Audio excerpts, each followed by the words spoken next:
পয়গম্বর আরবীর নিকটে একবার পয়গম্বর আরবীর একজন বড় দামি সাহাবী হযরত দাহিয়াতুল কলবি রাদিয়াল্লাহু তাআলা আনহু, এই সাহাবী এসে বিশ্ব নবীর দরবারে এসে হাউমাউ করে কান্নাকাটি করে। পয়গম্বর আরবী জিজ্ঞাসা করলেন, এ দাহিয়াতুল কলব, তুমি এত কান্নাকাটি কেন করো? বিশ্ব নবী হুজুর আকরাম সাল্লাল্লাহু আলাইহি ওয়াসাল্লাম কে বলে, ইয়া রাসূলুল্লাহ, আমি এমন অপরাধ করেছি, আমি এমন গুনাহ করেছি, আমার আল্লাহ মনে হয় আমাকে ক্ষমা করবে না। বিশ্ব নবী বলে, দাহিয়াতুল কলব, তুমি কি গুনাহ করেছো, কি অপরাধ করেছো? দাহিয়াতুল কলবি রাদিয়াল্লাহু তাআলা আনহু বলেন, আমি এই অপরাধ করার পরে আমি একবার লাতের কাছে গিয়েছিলাম, আমি মানাতের কাছেও গিয়েছিলাম, আমি হুবলের কাছে গিয়েছিলাম। এভাবে আমি একবার সাফা পাহাড়ে যাই, একবার মারওয়া পাহাড়ে যাই। আমার এই অপরাধের জন্য আল্লাহ রাসূল সাল্লাল্লাহু আলাইহি ওয়াসাল্লাম বলেন, হে দাহিয়াতুল কলব, তুমি এত বড় কি গুনাহ করেছো? দাহিয়াতুল কলবি রাদিয়াল্লাহু তাআলা আনহু বলেন, ইয়া রাসূলুল্লাহ, ইয়া হাবিবাল্লাহ, আমি আমার জীবন্ত সন্তানকে আমি দাফন করে দিয়েছি, জীবন্ত কন্যা সন্তানকে তো আমি দাফন করে দিয়েছি। বিশ্বনবী হুজুর আকরাম সাল্লাল্লাহু আলাইহি ওয়াসাল্লাম বলে, দাহিয়া, এই ঘটনা, এই সংবাদ তো আমি শুনেছি, তুমি একটু আমাকে পরিষ্কার করে বলো, হে দাহিয়া, সেদিনের ঘটনাটা আমাকে একটু বলো, তুমি তোমার সন্তানের সাথে কি আচরণ করেছিলে? দাহিয়াতুল কলবি বলেন, ইয়া রাসূলুল্লাহ, আমার স্ত্রীর গর্ভে সন্তানটা যখন 7 মাস বয়স হয়ে গেল, আমি আমার ব্যবসার কাজে আমি কয়েক বছরের জন্য বাহিরে গেলাম। আমি আমার স্ত্রীকে বলে গেলাম, হে আমার প্রাণের স্ত্রী, আমি ব্যবসার কাজে যাইতেছি, এই সন্তান যদি ছেলে সন্তান হয় তাকে রাইখা দিবা, আর যদি কন্যা সন্তান হয় তাকে দাফন করে দিবা। দাহিয়াতুল কলবি বলেন, আমি আসার পরে দেখলাম আমার পুটপুটে একটা কন্যা সন্তান, কিন্তু আমি ওই জাহিলিয়াতের যুগে, মূর্খতার যুগে এমন মূর্খই পরিণত হয়েছিলাম, এমন জাহিলিয়াতের যুগে আমি এত জাহেল হয়েছিলাম, আমি আমার এই সন্তানটাকে জীবন্ত দাফন করার জন্য চেষ্টা করতাম, কিন্তু আমার স্ত্রী বলতো, প্রাণের স্বামী আমার, আপনার দোহাই লাগে, আপনার কাছে এই সন্তানটা আমি ভিক্ষা চাই, এই সন্তানটাকে আপনি জীবন্ত দাফন করবেন না। দাহিয়াতুল কলবি বলেন, আমার এই সন্তানটাকে আমার স্ত্রী দাফন করতে বাধা দিল, কিন্তু আমার মনের ভিতর সব সময় ইচ্ছা, আমি কেমনে এই সন্তানকে দাফন করব।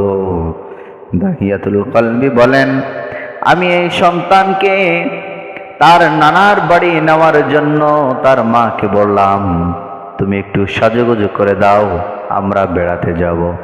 দাহিয়াতুল কলবি বলেন, আমার মেয়েটাকে আমার স্ত্রী যখন সাজুগুজু করে দিল, আমি নিয়ে যাইতেছিলাম, আমি রাস্তা অতিক্রম করে জঙ্গলের পথে গেলাম, আমার ছোট্ট মাসুম বাচ্চা আমার মুখের দিকে তাকিয়ে বলে, বাবা, আমরা তো নানার বাড়ি যাব, নানার বাড়ির রাস্তা তো এইটা, আপনি কেন জঙ্গলের দিকে যাইতেছেন? বাচ্চাটার মুখ ছোট হয়ে গেছিল, কারণ ওই জামানার মানুষেরা, ওই জামানার ছোট ছোট কন্যা সন্তানগুলো বুঝতো এরা দুনিয়ার জমিনে থাকতে পারবে না। ওই কন্যা সন্তানকে নিয়ে জঙ্গলের পথে অতিক্রম করতে করতে যাইতেছে। দাহিয়াতুল কলবি বলেন, কিছু দূর যাওয়ার পরে আমি একটা গর্ত খুঁজতেছিলাম, গর্ত যখন করতেছি, আমার মেয়েও আমার কাছে সাহায্য করতেছে, সেও গর্ত করে। কিছু সময় পর আমার দাড়িতে যখন বালু লেগে যায়, মাটি লেগে যায়, আমার মেয়ে তার ছোট ছোট হাত দিয়ে আমার এই দাড়ির থেকে এই বালু কণাগুলো সরাই দিতেছে। দাহিয়াতুল কলবি বলে, ইয়া রাসূলুল্লাহ, আমি এমন পাষাণ হৃদয়ের মানুষ ছিলাম, ওই দিন আমার সন্তানকে আমি বলতেছিলাম যে এই গর্তটা কেমন খোঁড়া হইল। ওই সন্তান বলতেছিল, বাবা অনেক সুন্দর হয়েছে। দাহিয়াতুল কলবি বলে, ইয়া রাসূলুল্লাহ, আমি আর গর্ত যখন খনন করা হয়ে গেল, আমার মেয়ের আর বুঝতে বাকি থাকলো না, সে বুঝে ফেললো তাকে আমি জীবন্ত দাফন করব। ওই ছোট মাসুম বাচ্চা আমাকে বলতেছিল, বাবারে আপনার কাছে আমি একটা আরজি পেশ করতে চাই, আপনি আমাকে ছেড়ে দেন, আর কোনো দিন আপনার দরবারে যাব না, আপনার বাড়ি যাব না, আপনার স্ত্রীকে মা বলে ডাকবো না, আপনাকে বাবা বলে ডাকবো না। বলতেছিল, আমি অনেক দূরে কোথাও চলে যাব, আপনি যে আমার বাবা এই পরিচয় আমি দেব না। দাহিয়াতুল কলবি বলে, ইয়া রাসূলুল্লাহ, আমি এমন পাষাণ হৃদয়ের মানুষ ছিলাম, আমি আমার বাচ্চাটাকে ধাক্কা দিয়ে আমি গর্তের ভিতরে ফেলে দিলাম। আমি একটা পাথর ওর মাথার উপরে যখন মেরে দিলাম, আহারে আমার ছোট্ট মেয়েটার মাথার রক্ত আমার নাকে মুখে ছিটে আসলো। আমি এমন পাষাণ হৃদয়ের মানুষ ছিলাম, আমি তাকে জীবন্ত দাফন করে দিলাম।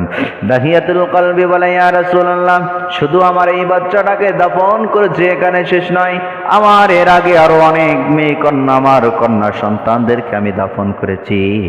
দাহিয়াতুল কলবি বলে, ইয়া রাসূলুল্লাহ, এখানেই শেষ নয়, মক্কার জমিনে অনেক মানুষ তাদের মায়া মোহাব্বতের কারণে সন্তানকে জীবন্ত দাফন করতে পারতো না, আমি দাহিয়ার কাছে নিয়ে আসলে আমি দাহিয়াতুল কলব, আমি তাদেরকে জীবন্ত দাফন করে দিতাম। এই দাহিয়াতুল কলবি এমন একজন ব্যক্তি ছিলেন, আল্লাহর এই দুনিয়ায় তিনজন ব্যক্তি সব থেকে বেশি সুন্দর ছিলেন। একজন হযরতে মুহাম্মদুর রাসূলুল্লাহ সাল্লাল্লাহু আলাইহি ওয়াসাল্লাম, দ্বিতীয় ছিলেন পয়গম্বর ইউসুফ, আর ৩ নম্বর ছিলেন এই দাহিয়াতুল কলবি। এই দাহিয়াতুল কলবির রূপ ধরে অনেক সময় হযরত জিবরাইল আলাইহিস সালাতু ওয়াস সালাম পয়গম্বর আরবীর কাছে ওহী নিয়ে আসতেন।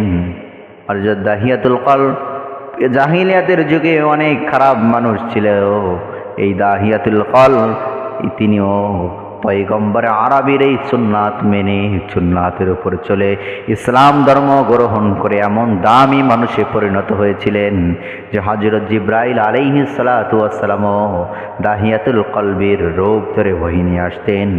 এজন্য আমরা যত বড় গুনাহ করি না কেন, আমরা যদি কালিমা পড়তে পারি, খাস দিলে তওবা করতে পারি, একাত্মবাদের উপরে বিশ্বাস আনতে পারি, আমরা যদি রবের উপরে বিশ্বাস আনতে পারি, এই জমিনে আমাদের রব দাম বাড়ায় দিবে।